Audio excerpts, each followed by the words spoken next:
और इसी बीच कौमी तहकीकाती एजेंसी NIA ने पुंछ जिले के खनेतर गांव में भी छापेमारी की है। इस दौरान NIA की टीम ने एक खातून को हिरासत पर लिया है। मुतल्लिका खातून से पूछताछ की जा रही है।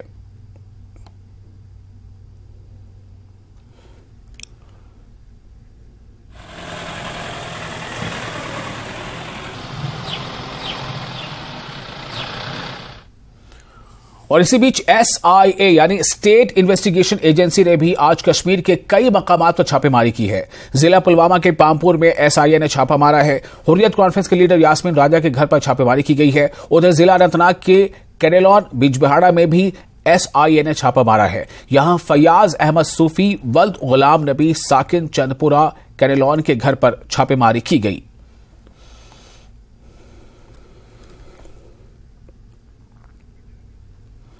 वादी कश्मीर के चंद दीगर मकामात की तरह ही SIA जम्मू ने आज बनजूह पुलवामा में भी छापा मारा है। तारिक अहमद मुल्ला के घर पर छापेमारी की गई है।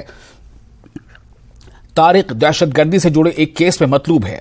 तारिक गुज़िश्ता 30 सालों से पाकिस्तान में है। SIA ने कुछ पोस्टर्स भी चस्पा किए हैं। इनमें तारिक अहमद मुल्ला को मतलूब मिलिटेंट करार दिया गया है।